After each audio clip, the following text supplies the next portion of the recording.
Hello everyone, today I want to make a consideration about historical responsibility that I wanted to point out at some moment here with you because a bit of not just the future of the channel that now is gradually coming back to full steam, let's say, and it's gonna take a while before I upload everything, but in the meanwhile I'm keeping to do these videos, and sometimes it's hard, not just because of course this new thing now that occupies my time I wish I could do without, but it's a nemesis for say having misused the content at some point, right? And I'm sorry you're paying for it, but as well I can't be annoying to see all these notifications. I don't know if you can switch that off without unsubscribing, whatever, but I understand it also because the videos, especially the ones I re-upload recently, are based on a criterion of absolute views that I made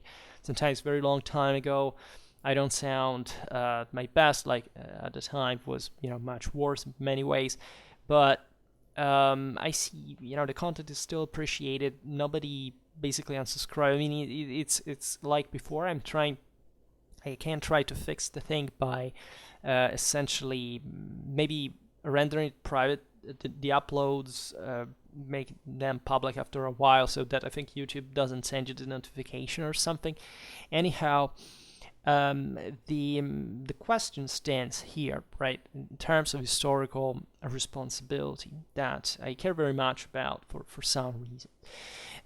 It's a sort of confession as well, because you would say, but I explained many times why I do Schwerpunkt and why I think there can be a positive purpose, right? At some point when we will properly take full reins again to take Schwerpunkt somewhere rather than reinforcing its doing right now, it will be clearer where this will go, because there is so much that, as you know, happened in the last year. I've had some things that mostly losses that I had to cope with, but some of them were very relevant to my military historical background, the reason also why I started Schwerpunkt, and sometimes it feels lonely out here because it's I'm streaming from, let's say, from this faraway place that where I am when I do these things, and I'm trying to give a sense to the whole thing, right? The sense is not just the fact that I'm even the difficulties that can arise from focusing properly on the objective of the channel from a strategic point of view, that I haven't maybe done enough for that in fact in the future we will reinforce in this regard, and understanding the broader philosophy of the system, let's say. But there is a positive consent, there is some force here holding together that impressed me, right? Even during all these uploads, I've been dramatically tolerant. I have, and I am doing something that, may not be, let's say I obscured all the video tracks. The videos are all available, but, there is this general, you would think, what about the subscribers now? Do they like it? They don't care. Do they stick around? And that's great. There was no collapse. There was even an increase, actually. And I am very pleased by this, and I want to thank you for it. Historical responsibility is a topic that maybe today I don't want to make the full video on the issue, because I believe there is too much to tell regarding to it. Sometimes I realize that I just have to vent about things that happen to me, because they have such a huge importance in the for understanding war and all what is concerned to it, that I couldn't explain them fully if not going properly in depth certain things that I saw that happened to me, that experienced, and that I with other people, right? Because this is the main aspect of the thing, that this is not just a theoretical thing. This happens in everyday life to bit like to everybody, even if they don't focus on it, if they don't realize it, rationalize it, conceptualize it, and I feel that historical responsibility, I feel it, let's say, very much every time I do everything anything here. From everything I say to, you see, that's also part of the older videos where there was so much that I wish I hadn't had searched better for, I had provided a better insight for, etc. And I realized that there is a lot to do all the time. Historical responsibility never ceases. It's always here. As long as you keep talking about this stuff, as long as you write about this stuff, you always have to stick to some standards that are not easy to balance out, because history is very complex. It doesn't stop just by saying, okay, we have this data, let's simply say something about them. You can't do it when you deal with very modest issues, let's say, in terms of systemic complexity. But for the rest, some other works are very complex, right? It takes at least a lot of work. You really have to be in it, right? And when I start that series on my research or my past works, etc., that will be clear. I already discussed this stuff here and there, and it can be useful mostly in this terrain playlist to go watch that, because it is a challenge. It's as if you were always under pressure, and this pressure went beyond the historical work, but you realize that what you write in these works is relevant to people, right? I have now just this 4,500 subscribers channel that is, I see that makes views, that is followed, as we've seen, that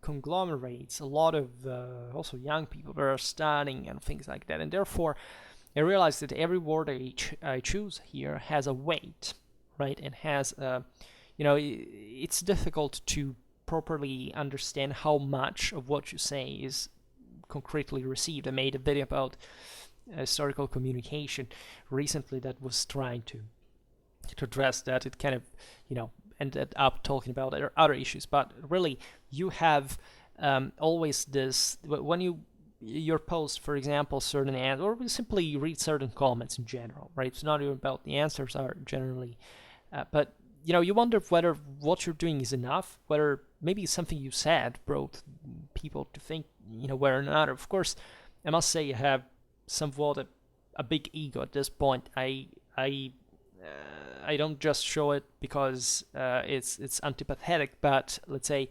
I can easily recognize where the mistakes are, right? What that naturally is on the person's misunderstanding or bias, or even properly malice at some level. Not often, I must say, malice especially doesn't, but there are some things that perplexed me here and there. I was that I filter basically comments, right? And that there is an automatic filter that does that for me, because every word that, let's say, may cause like insult, slurs, things like that, that in general, even to certain sensitive topics, it requires my supervision, because I can't allow fundamentally a channel to develop, I don't know, if there are anti-Semitic remarks or something. It happened, and at that point I was challenged, because maybe it was a user that had not done nothing wrong, created no problem. One day came up with that and say, what do I do? Do I block this person? Normally I would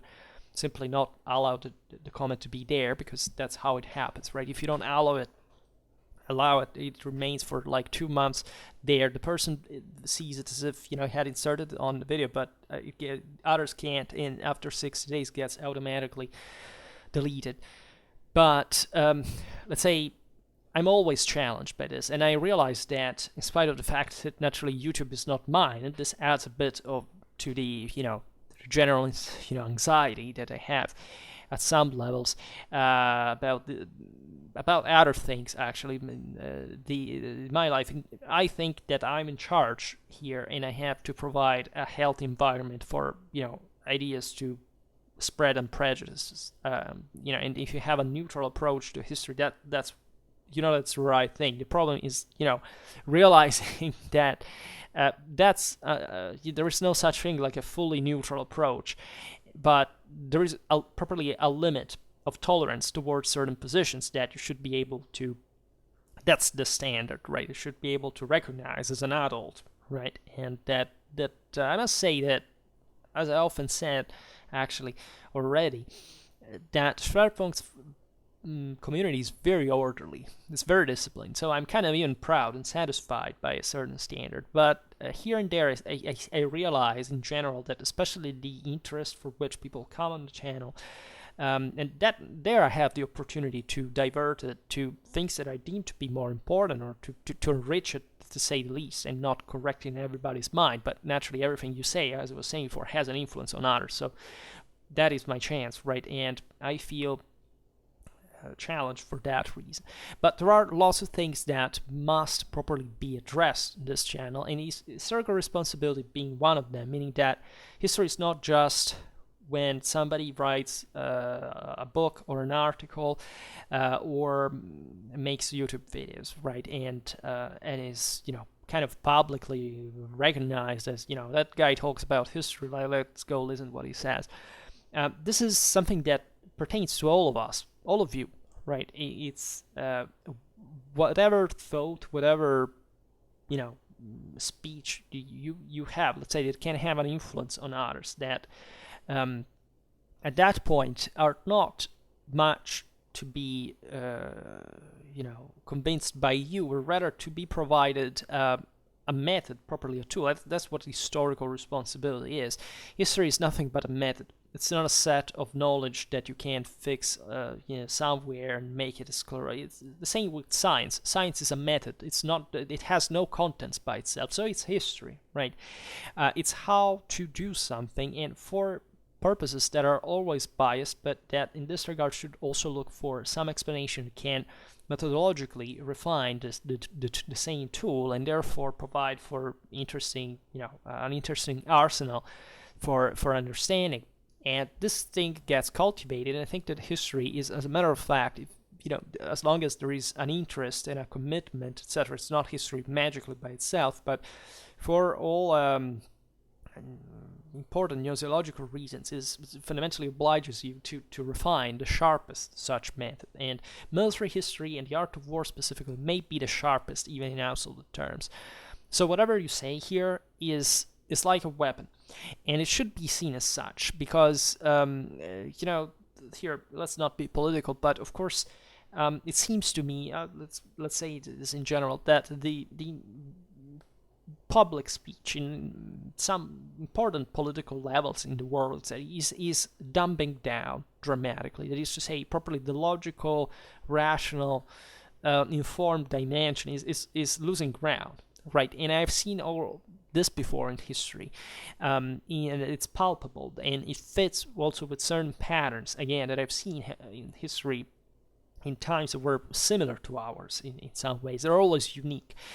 But the challenge here is to fundamentally not to fall asleep, right? Human mind is lazy, after all. It is attracted by chaos, and it switches on every time it's around. But for the rest, it's exactly in the moment of stasis, let's say, or gradual change. It's sleeping, and it may not catch up with the in insight, like with what may happen in the future, what can be, let's say, the new challenges that will at that point come to compromise that system. So my feeling in general is that history can really cure a lot of this.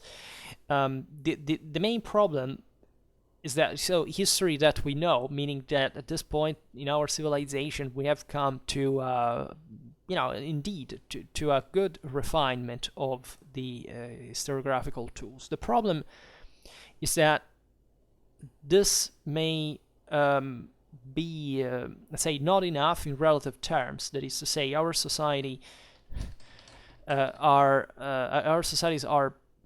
let's say, ever more complex for even an individual. It's like collective training versus individual training, right? You can have very high individual training, but fundamentally, that goes dramatically surpassed by scale to the point of virtual insignificance by collective training, right? So that talk, as we discuss often on these terrain videos, is not being done for our civilization at that point. There is to say, for the new challenges, and also for properly defining the tools through which spotting them.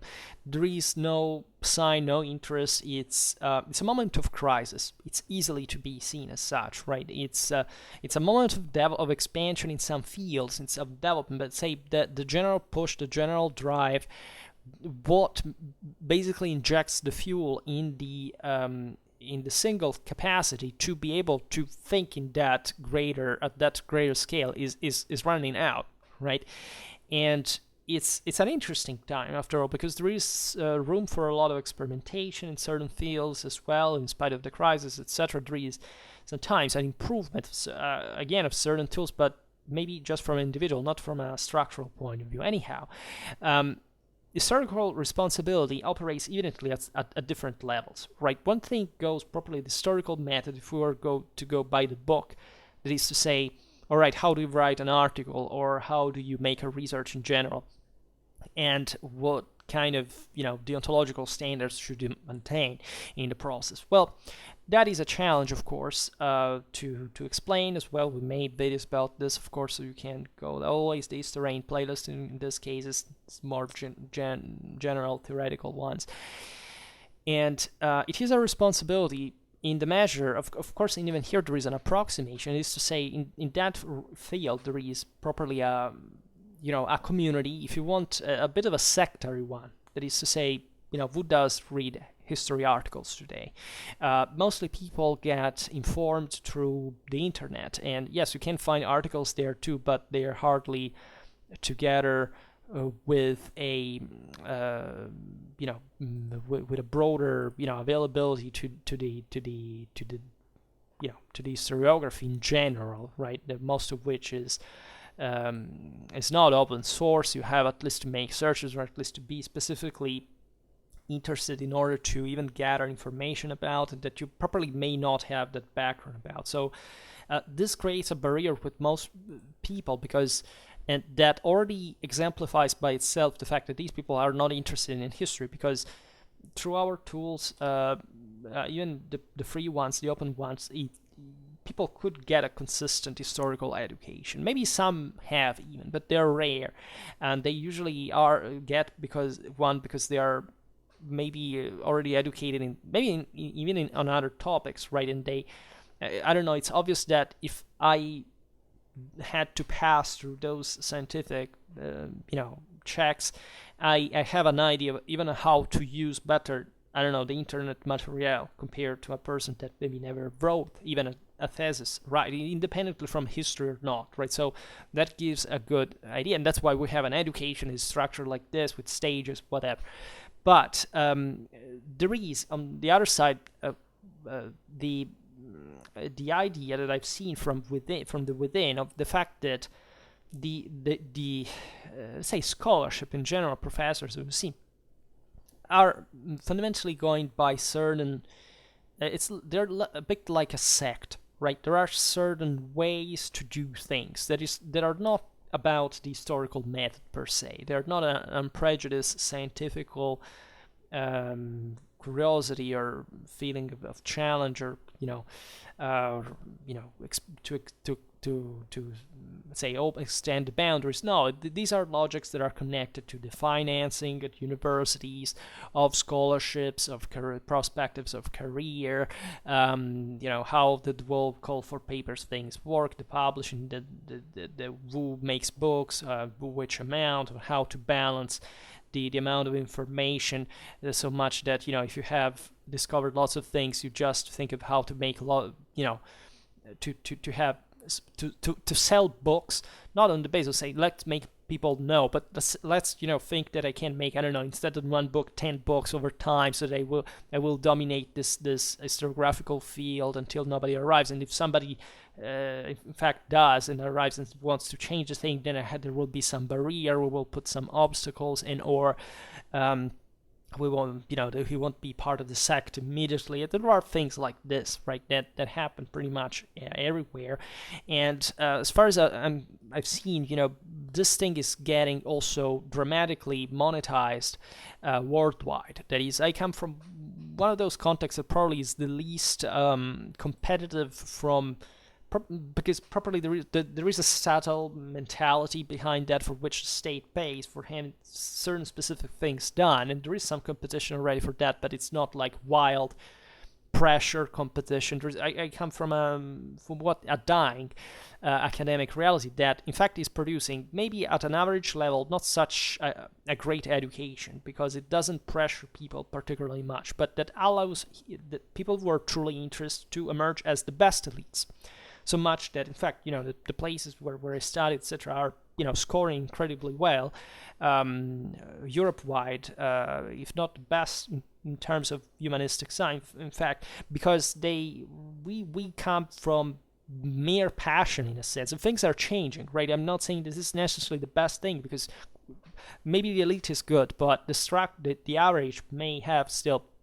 It's a complicated thing, and this is also debatable in certain historical perceptions. Like when you look at literacy statistics, I don't know, people's literacy is evaluated on questions like, what do you think is the most common cause of death, right, in health terms, of the health issues. Like, why don't you ask, if they know something about the Iliad or the Odyssey, or if they know something in general about the broader, but okay, maybe they would score similarly, but let's say that in general we live also in worlds where evaluations, charts, they're very interested, right? Think about the review, the greatest reviewers, the greater statistics, etc. There are people, they're paid to do that, and normally they also do well. I mean, they have developed a moral responsibility and refinement in the analysis they do. But the reality, as I was saying before, is much more complex than we usually think, and therefore one should always be careful also to draw a picture of the world in certain ways that you can eventually even see that vary depending on the source and the base of these studies and so on. So historical responsibility at that level may be just you having to be concerned fundamentally about your reviewers, like peer reviewing, whoever basically controls your work and decides whether it can fit certain quality of publishing fundamentally, and improving your curriculum accordingly. Many people are substantially involved in this. I personally don't give a damn. That is to say, I still write articles because I want to write about that thing, and then I, not particular pressure, but a lot of passion in it. And if I, if people like it better, if I can learn something, maybe from corrections better, but also I can't spot at this point that maybe there is sometimes just no understanding, right, even in the sect properly about what you're doing. It's what we were saying before, that is to say, people, I don't know, pick military history. If there is a flourishing of military history, strategic studies, security management, all this stuff, studies that are basically flourishing disproportionately to any kind of strategic culture that they can provide.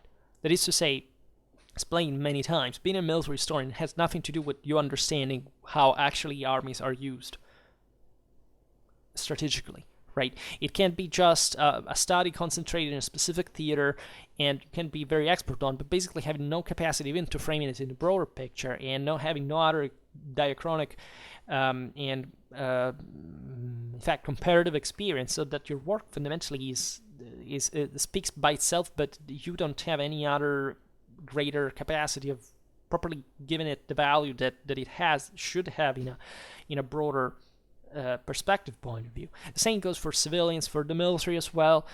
We consistently live in a society where there is no strategic education by method. We explain also these things many, many times. Like, if you wonder why things like Afghanistan happen, in a sense, they are directly connected to this. That is to say, there is properly no understanding from the side of those who are in charge what should be done by what. It's not even about a lack of information. It's about properly the lack of understanding of that information. And it's a serious thing, right? It's a very serious, sometimes it gets banal, almost disheartening, but it's never kind of, it's not easy even to spot. And this is the problem in our society, that every time something bad happens, there is not like a systematic a critical, methodic, let's say, analysis of the thing provided with facts, etc., and a comprehensive view. There is just, people complaining about single things kind of patching together and forming a broader protest or revolt against the thing. This is an unscientific way of coping with reality, and it's naturally how human communities have fundamentally done ever since they exist, in a way, because we haven't never reached those standards, but at least those who are in charge, the pinnacles of this, of providing strategic analysis or something like that, for the sake of eventually of political action, because as we know very well, the war is just an instrument of politics, right, and a continuation of it with other means. But the crucial aspect in here is that these people are substantially incompetent, right? That is, they're competent in their own field, but not in a way they can positively applicate that somewhere else in the broader picture. And the broader picture is, in this sense, necessary to provide your own field of expertise with substance, because otherwise it's really, let's pick the expert about this, yes, but does this expert know how, the implications of reality eventually connect with lots of other fields of studies, right? Or, like, that is to say, this is a problem in interdisciplinarity that is a huge deal. But let's say, in fact, from a military point of view, do we teach military, do the self-style today military historians have a strategic education in terms of how many of these people have consistently studied in their lifetime campaigns and battle on a regular basis? Not like we do on Schwerpunkt, from a serious point of view, meaning that I did, for example, and naturally on Schwerpunkt I make a synthesis of it just to provide it for the form, but literally from a scientific point of view, how many factually do this? How many studied the Clausewitzian theory, meaning not reading some synthesis from the leading scholars? No, you pick the wall on war and you read it and comment it like we've done it on the channel, and properly shape your mind for a good 2 or 3 years to understand what that fundamentally is. How many people have you met to do this? And the embarrassing thing is that you can easily spot these people once you do this yourself, sometimes without even dramatic capacities. Like in theory, to study the film critic well, you should, like for any work, knowing the original language. Secondly, properly studying it, that is to say, not reading or trying to understand not properly. You have to study the whole freaking thing. That is to say, you have to read it, repeat it, make connections, write, making an astonishing amount of work.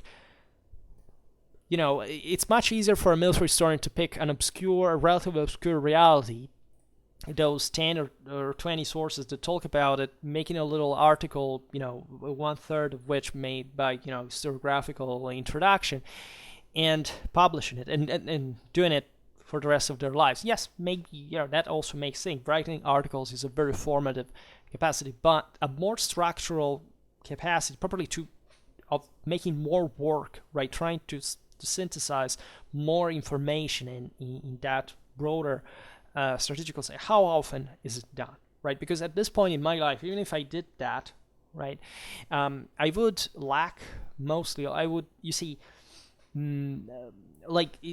That's also why a few people come out of their PhD boundaries most of the times, because objectively it's also difficult to do this. That is to say, if, for example, now I wanted to write an article about a battle that eludes from my time, I would probably be able to make a good tactical analysis, but as far as other implications relative to similar battles in time and space, what kind of the local military cultures, other aspect of the political and social realities would be in terms of context, well, it becomes a bit more challenging, but surely, without that, the work wouldn't be as qualitative as it could be. It could have been if I had more info and need. In fact, I was thinking about it just these days when making basic, say, areas of Europe videos, about their medieval history. That is important to understand. It is properly to have a political and social background to most of the military stuff you write, and that's fun. That's ever more important. And again, this is usually not done, right? It's becoming all too segmented, etc. So that is a level of historical responsibility that in part is the least pressuring, because at this point, if nobody is an expert in military history, it's easy, right? There are certain fields that are overly researched and where you can't say one thing without having studied an enormous amount of stuff. My own, especially my specific branch of research, was with a relatively few dedicated historiography, so it was easy, but it was still a lot of stuff, right? So I understand the difficulties that arise from consistently, properly from an historical point of view, to make something good, and that's why also other fields do not maybe recognize the importance of such comparative and diachronic views. So, as you understand, it's not a let's say an easy issue. I'm not saying it's easy to fix it, but consistently we should realize also that there is also no interest, or sometimes properly a mockery, a sense of distrust, or looking away when you are trying to make these things, because they are inherently dangerous. You're seen as a wordsmith, not much of a historian. Instead, when you when you present them what works you do, sometimes you see the problem. They may not properly even understand what you did, not because they don't, but they may realize that the work is good, but they may not realize the full implication of that work, properly from a methodological point of view. And so that responsibility is also interesting because it's somewhat attritional, it's competitive, it's polemical, because if you come up with a work nobody's ever done, because you worked more than others, and that also presents with, scholars say, well, but this, this work could come to unhinge a lot of stuff, and there's some resistance, etc. So that's kind of the historical responsibility that you have that eventually has to go in parallel with intellectual honesty. That is, of course, your work has to be, but I don't even need to remind, it has to be original. It has to be, well sourced, in a broader, like you can't even just, there is always a selection, an approximation, if you want, relatively to the let's say, the amount of background that you have to provide, because certain, as I was saying before, certain fields are so saturated historiographically that it would take like the entire PhD time just to sort out all the historiography correctly. And in fact, basically all the problems I've seen in that among my colleagues and others is that one. That is to say, there is yet other books to know, to read before saying certain things, but at some point, a human may have difficulties even in such a short time to put all that stuff together. So naturally things veer towards hyper-specialization, but it's a trend that we must invert in a way, and especially by creating people who are capable of studying their own lifetime with a very specific mindset that has to take into consideration all that mass of information. So there is always the risk to sclerotize, to say, okay, now it's too much, I don't want to do this, so let's do something tinier so it can be more profitable. It may not be good. I don't know, I see this at a lot of levels in our civilization, banally. I think movies today are terrible. Like in the last 20 years, things went downhill. So much, well, I think in academy, it's the same. You don't see essentially that a concerted effort for making a beautiful synthesis out of passion. You see just, how much can I earn from this? And pretty much it. Like it's like when Schwerpunkt now, and I monetize. That's another factor I have to take into consideration. But I just do it for the sake of producing stuff to explain things to other people. So that's one level of historical responsibility.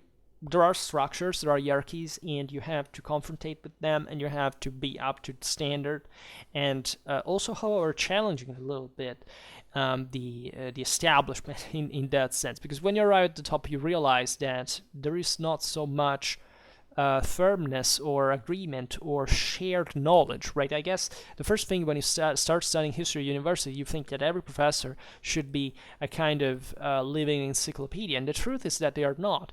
And not only they aren't, but they properly all have their own field of expertise that they often let's say don't move from, and therefore you can easily at some point see them from the above in there as naked, right? As naked of what you thought they should have been provided with before. Like, I don't know, a couple of generations ago, professors were really living encyclopedias because they came from a time where that was elite, properly from a political and social point of view, and they were much more individualistically pushed to be as single individuals greater sources of knowledge. Today it's very different, right? But that was a beautiful model, and that we should recover, in my opinion, for the scale of our civilization at this point.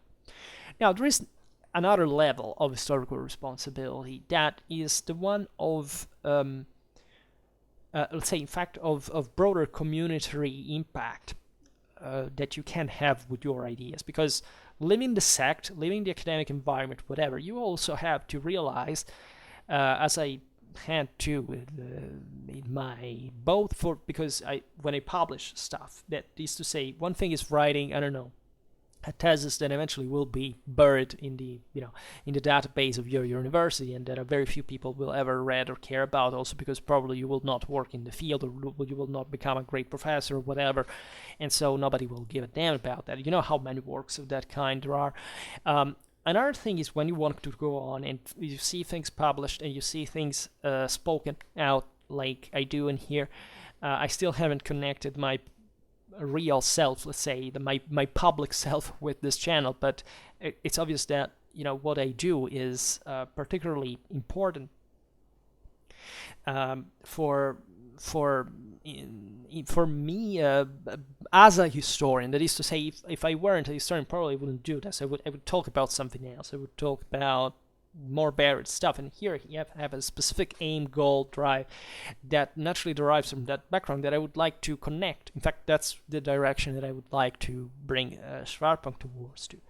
And this is more challenging because these levels are ever more challenging. Yeah, this is more challenging than actually having a reviewer or a professor, a tutor, whatever, that checks your work, because what you say is going to have an impact, as we were saying before, on a lot of people. And these people, as we were saying before too, normally do not have the tools, the means to understand clearly what you're doing and what you're doing all this thing for. I personally see a lot of of interest from a popular point of view, because it is true that the masses have, in this sense, unhinged an enormous force that we haven't been able yet to discipline effectively, and these are the greatest difficulties that we are facing fundamentally right now, as we were saying before.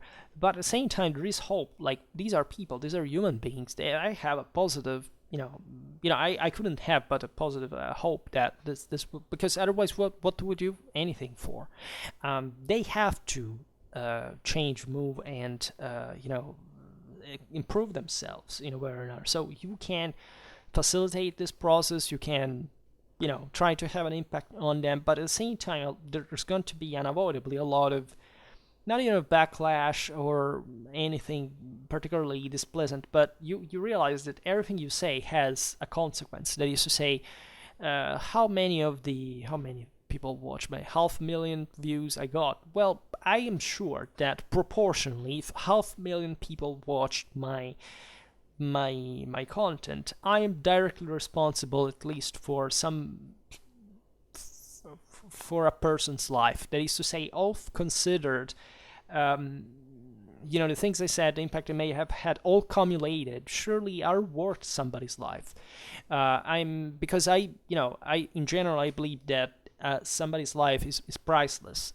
That's because I believe in humanity and in lots of other things connected to my broader view of the world and existence.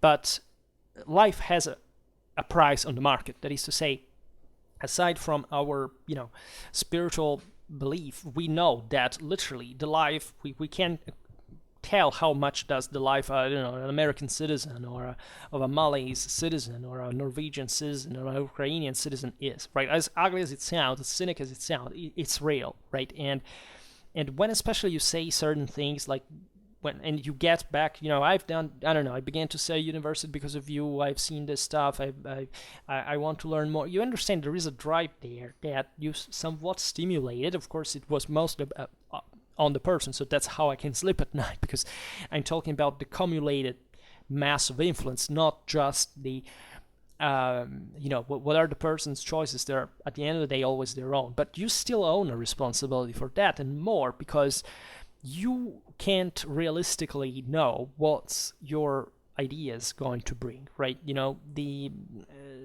World War II taught us that, and what happened before it, that a single person's ideas can't really bring to some of the greatest disasters in the history of mankind, right? And that this happens not once or twice. This happens always, because at the end of the day, humans are responsible for things they do, right? So most dictators are brought willingly on power, right? And they remain there because the majority of the moral force of the country agrees for them to be there.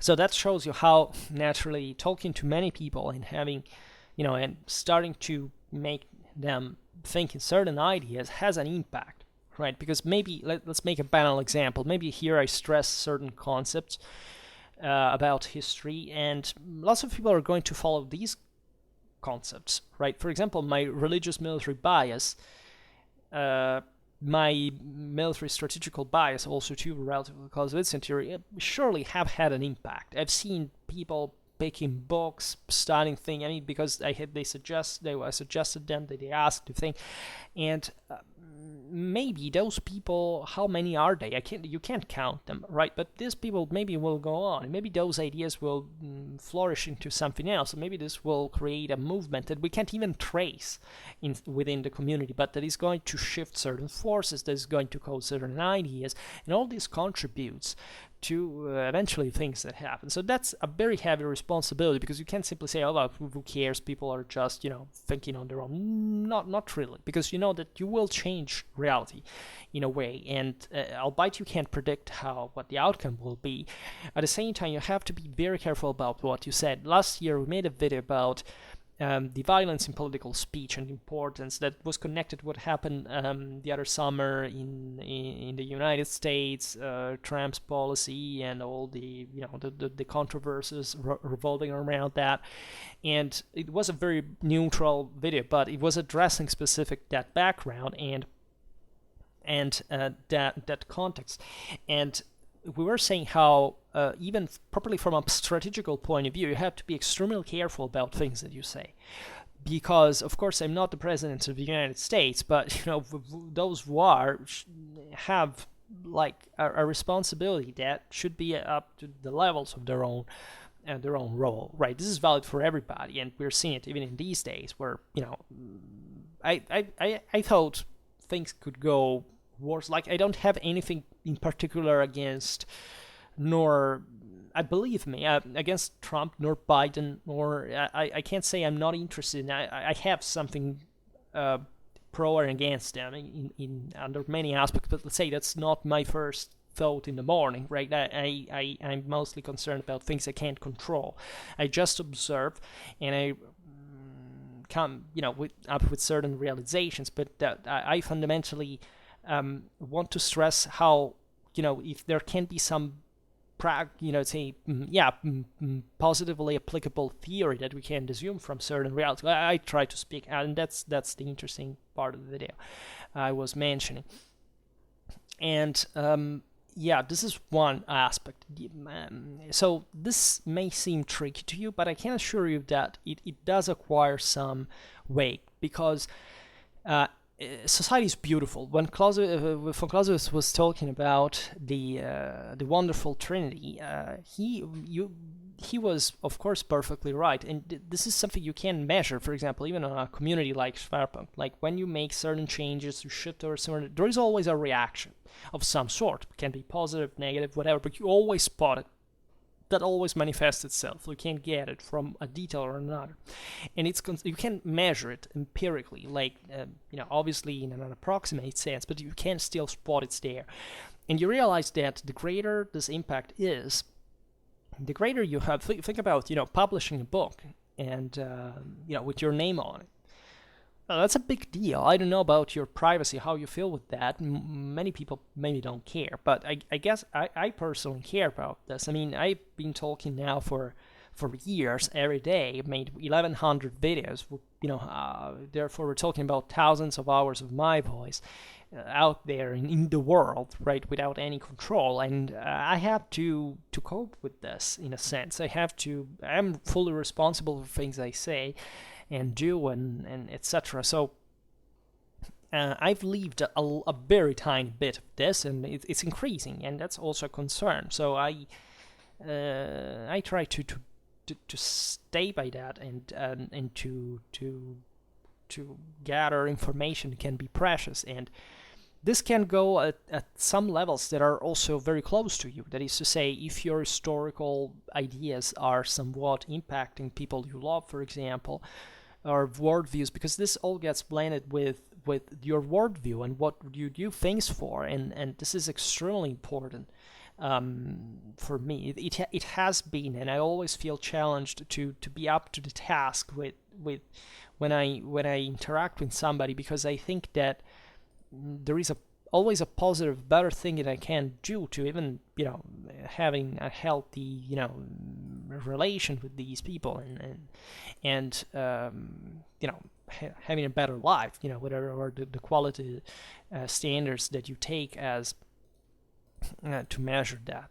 Let's say that this aspect really, I would like to stress how much it weighs, right? I'm not exaggerating, right? It's by far much heavier than the professor reviewing your article. You may feel about that, you can have some perplexities. There can be some problem about your, how you will make work later on, but let's say what the impact you have on the masses is much larger, and the impact naturally have people you love in proportionally in relative terms to you is going to be excruciating important. So now I can't. That's why at the beginning of the video I was saying, but I can't tell you exactly how to. Now I can't exhaust the topic. I can't tell you exactly what to do in every single one of these cases in detail. We could talk about that. We talked about it here and there. And then there is a third level that is a bit, you see, these levels are always intertwined. There is no, they're very well defined on their own, but they're intertwined in practice. The third level is more, maybe the most interesting, but also the most debatable, and exactly for this reason, the most difficult to cope with. That is to say, what are you doing this for in a broader existential perspective? I'm not really talking about just being a historian for life, because I can tell you that I'm now presented consistently with an idea that is to say, from more than 10 years now, I am challenged fundamentally by being a full-time historian, first of all. And this has been, other people may not care, but I do, meaning that of course it's my life, and I'm doing something that I couldn't think I could be able to, that first of all I would be doing, right? Lots of things I'm doing today are, if I had been told like 10 years ago, I would feel very challenged by myself. I mean, I would be astonished by it, both in positive and negative terms, for what I achieved. But there is something deeper at that point that you can measure, in fact, is that, what are you doing it for? That is to say, aside from, with all the problems that history poses, that is to say, all the uncertainties, all the problems that we've seen methodologically presenting themselves relatively to the world and its interpretation, the method, of the inquiry, etc. The question is what we're doing not much worth it? I made a video that says, is history worth it? I think it is. Maybe it's the most important thing after all. But exactly because it is the most important thing. How challenging is it? That is to say, let's assume you're a successful historian, and I meet many, right? And sometimes I study their, I know many. I work. Well, some of them I've met as well. I've looked at their work. I've talked to them. I've studied I've used their work for my work. Right. I quoted them. I had etc.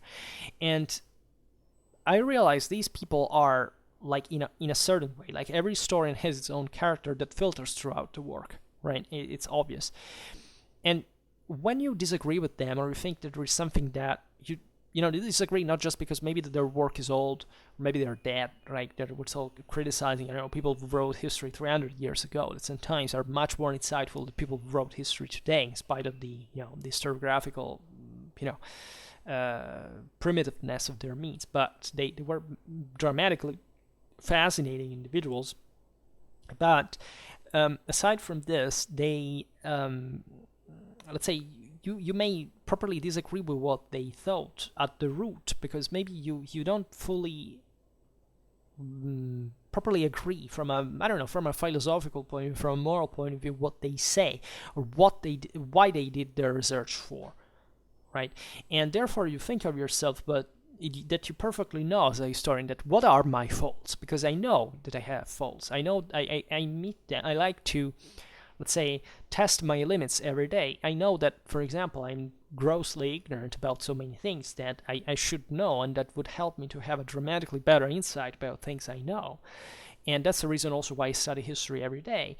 And that's why it's never enough. And that's why I realize that it's never going to be enough while I'm aging and I will die sometime soon, much sooner than I think.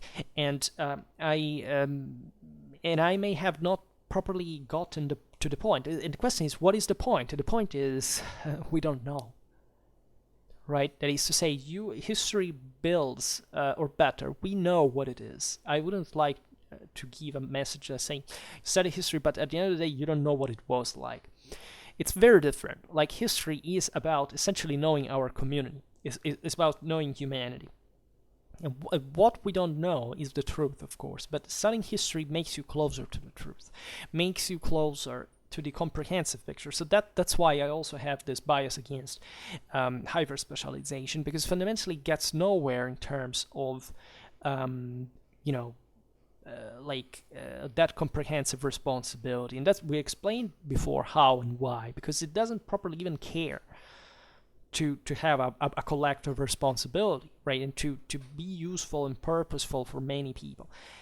That is quite important to me instead. And I feel challenged every day, even to do things that I don't know, many people think you're crazy. I don't care. I've come now to this realization, and I'm paying, believe me, I'm paying, even at a personal level, the price of growing increasingly detached from people's understanding, from people's, people that maybe have feelings for me, and I try to explain things to, and maybe I am at some point where they don't understand, not because they are stupid, but probably because they haven't gone through that path. And I would like them to understand that what is best, it's not always the things are not easy, don't come good. The best things are excuse me, the most difficult ones to achieve. And it takes difficulty, it takes work, it takes commitment, and it's not just about just let things be. And that's where I properly didn't know I could get to at this point. And in this perspective, it's as if there was a something back in the back of you, that is to say, that you lost, that you go past, that you consider as already understood, and that maybe can surprise you how much you didn't understand that well. History also helps you to refine that, but still always at that point, having provided you with a deep insight. And the other one is what you lays ahead, and what lays ahead, like, you must have faith in something, otherwise the pressure is too much. So I would say the third level is the existential one, right? Some people believe that there is an afterlife, others that, maybe there is literally nothing. I have my own ideas about what what this whole thing is about, that is based on from one side on a very desolating realization, but from the other one exactly properly in the most empowering and feeling of faith that truly means at that point is something that you must be worth sacrificing for as a human being. And and it's always like this whenever you see it, like if you have faith in something, or let's say if you believe there is something out there, if you don't believe there's anything, it doesn't matter, it will always present you with this challenge, right? And therefore, and it's human because it's just, after all, a different way of seeing the same thing. And that's also another aspect that very often does get misunderstood, in my opinion. And I must tell you, it's tough. Like I'm being very open about this. It's really tough. It's really tough. I've rarely felt such pressure in my life, and I'm starting to wonder whether this is maybe,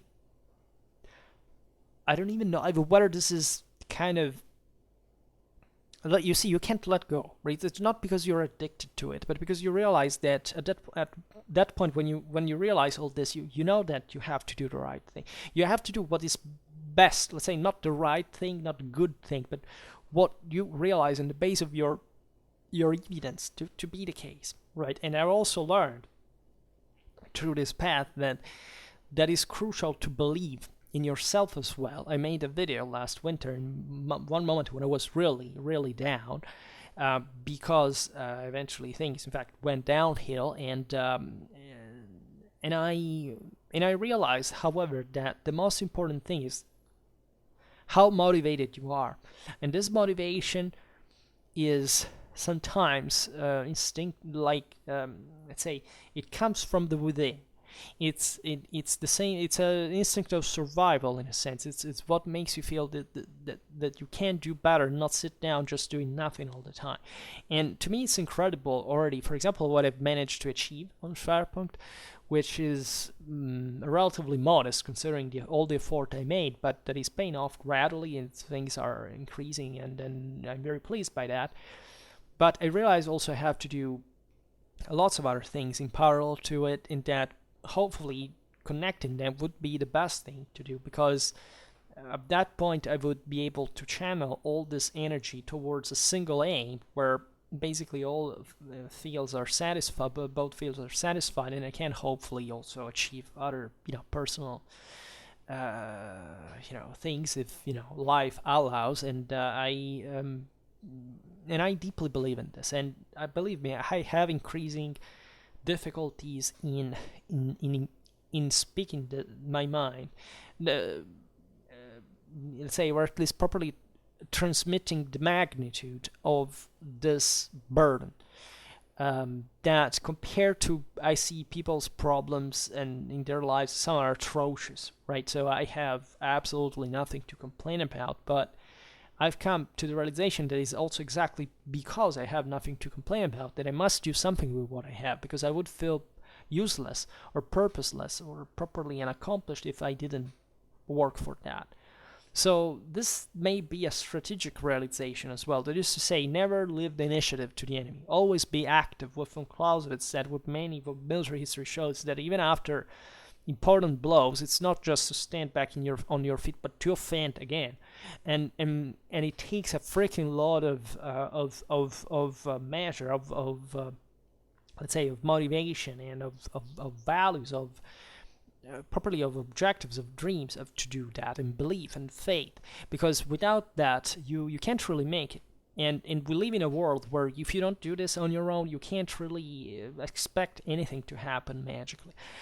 So I think we haven't boosted these strategic thoughts, that is to say, your mind, within the limit of course, of a healthy behavior, is capable of achieving an enormity of things that you can't even properly recollect until you make them. And the more you grow and the more you're pressured like that. I don't meet many people who, let's say, speak their mind relatively to this. I don't know if it ever happened to you, if you think sometimes the same way.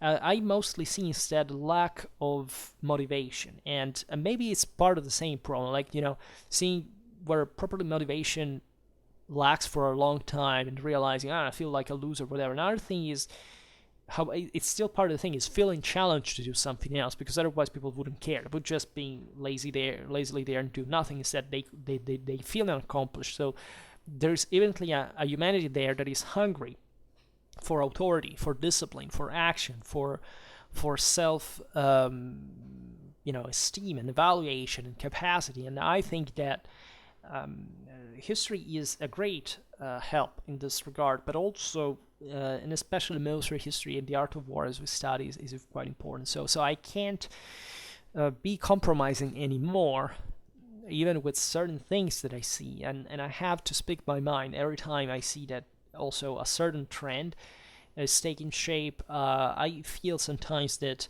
my channel is consumed by people who do not quite grasp what this whole thing is about, right? They can do it innocently, they can be absolutely fine, and maybe this content really does help, because after all, I've been vocal about these things for a long time now.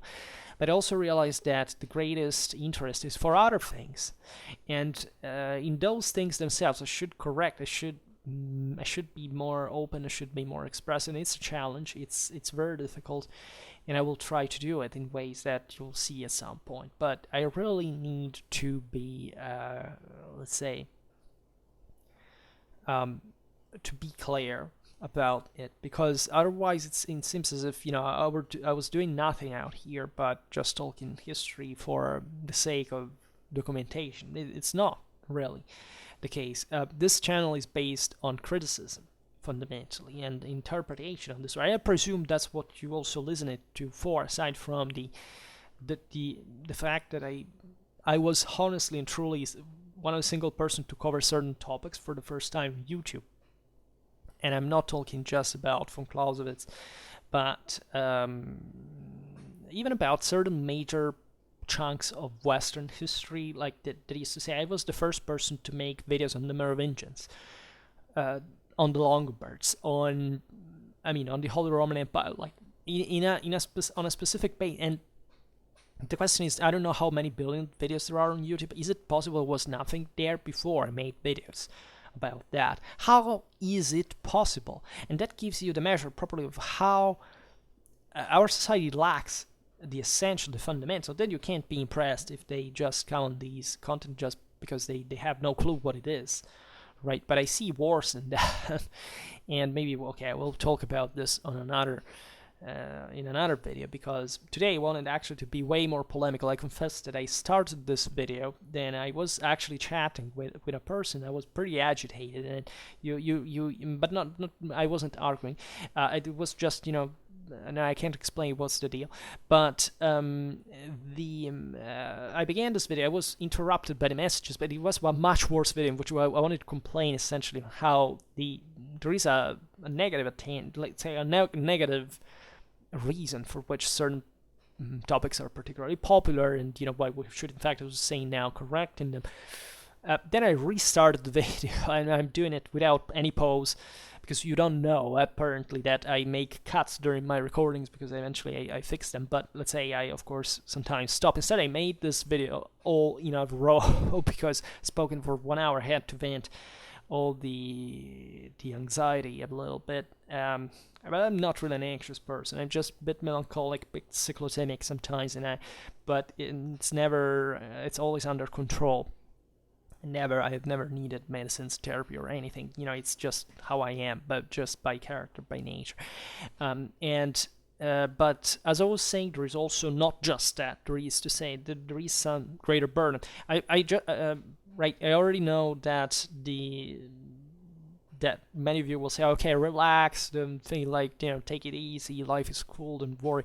Yeah, I know that, but this is exactly the problem, is that the more I study history and the more I I I don't think that is the case, but not because I know that everything ends badly and whatever, but because I feel wasted if I don't do something useful, right? And this may be maybe a psychosis. I don't know. Maybe I hope it will not evolve into it, because of course I can assure you that during the day I'm pretty lazy and relaxed most of the times. I don't have these issues. I don't think, oh my god, I have to be useful because otherwise. But we all know that kind of existential anxiety. You're getting, you're aging, you have to do something with your life, and you have legitimate concerns. And I think this, at this point, is also one of my greatest concerns, because I see it's a bit unconventional. That is to say, the fields of practical application of the same are, have to be broad and investigated at this point, because I need to invest this thing, because I honestly qualify, like, all these years, basically I cultivated myself only on this basis. So I don't know else, right? Of course I have broader interests at some level, but to tell the truth, I read and do historical stuff all the day long, all the day around.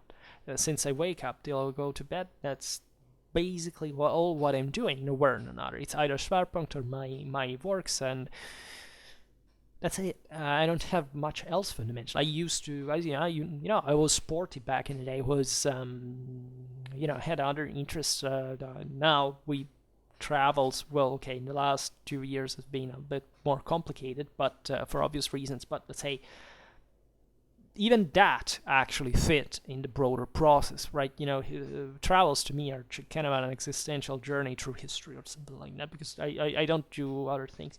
But anyhow, I cared. I'm glad I managed to vent in this video, because you could see I spoke very quickly, and that's my way to say kind of have to vent.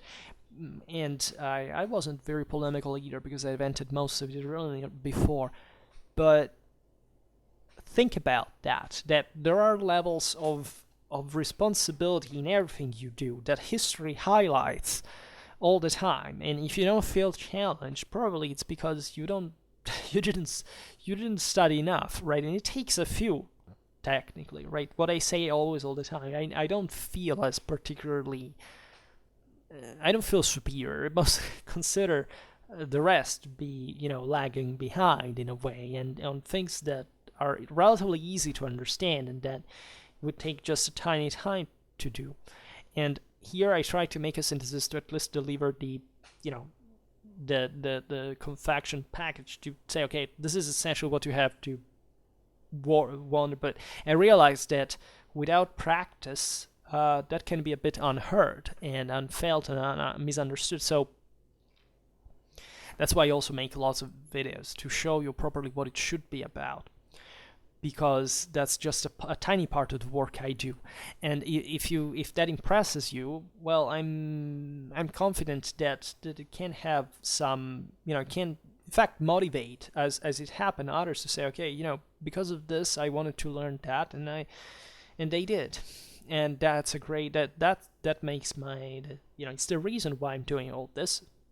At the end of the day, I admit it, because if I would do it even if I had just one person following me, but in the moment in which I get all that positive bias, the positive feed, I know that probably I managed to score an important result. And I would like to tell you lots of other things, because you think that all I think is history. It's not.